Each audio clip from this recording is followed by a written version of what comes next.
So you might want to practice on your little mini quilt putting on the binding on a corner.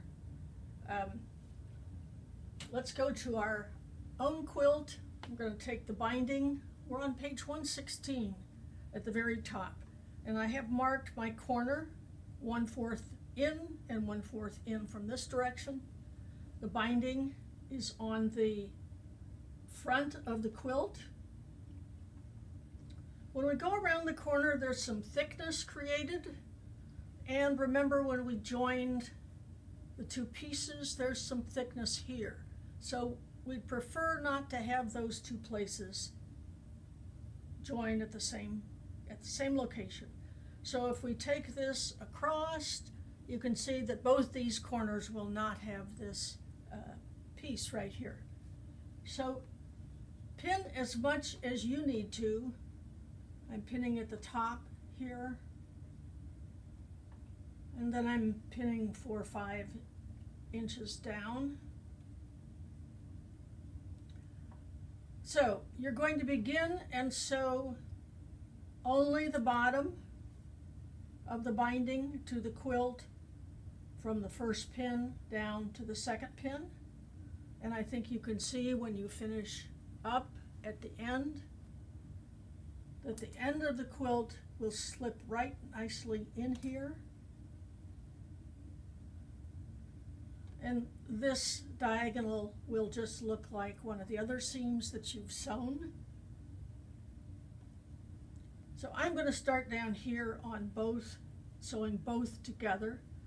And again, pin as much as you need to be comfortable.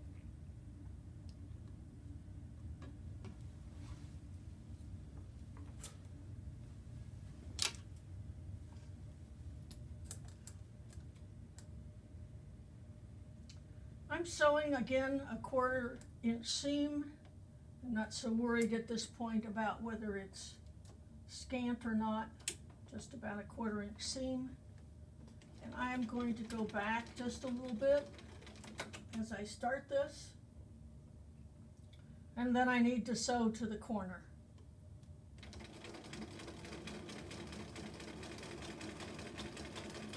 You can see that my walking foot is moving both layers of the quilt together.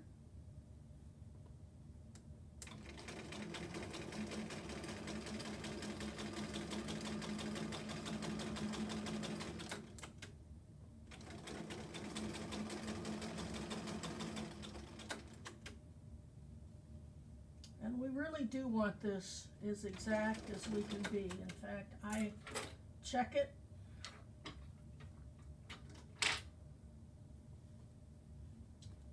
to be sure that I am going to be just needle down, lift the feed dog, rotate it 90 degrees, lower the feed dog, and we're going to sew it off the edge of the quilt, back stitching as we do this. Pull it out of the machine and trim the edge, trim the threads. Now we have to play around a little bit. So I want this to be straight up. It should be a 45-degree angle right here. And then I want it to come straight down.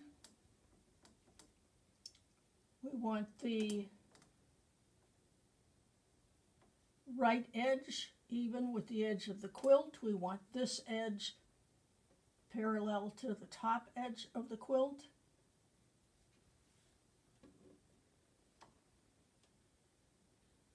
Now I come down and start maybe right here and then back stitch and sew forward.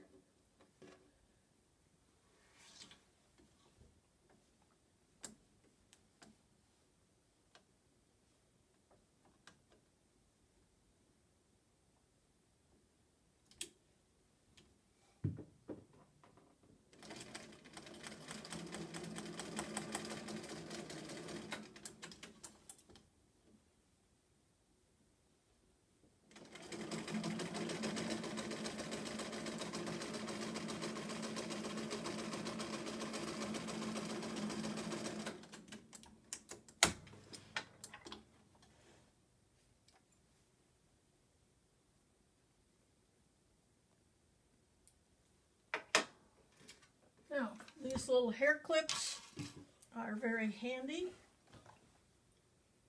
as we're going to turn the binding to the back, fold it over, and we can clip it in place.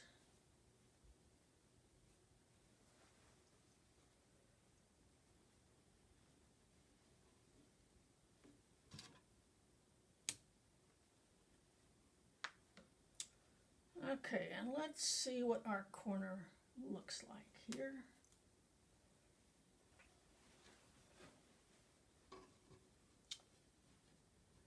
I want to fold it so we get a nice corner on both sides. If that's a problem, you want the corner on the front to be the best looking one. You can see that one is not too bad, and we'll clip that.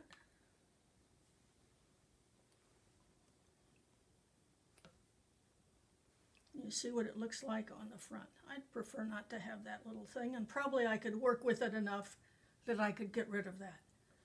So now it's a matter of hand sewing on the back of the quilt, and you are finished. One more thing, it certainly is possible, if you want to apply your binding to the back of the quilt and then bring it around to the front, you can actually machine stitch it. Now, a purist probably doesn't think that's the best idea, but as my hands have gotten more arthritis, I probably do that more than in the past. So, you're done. We're done. Thank you.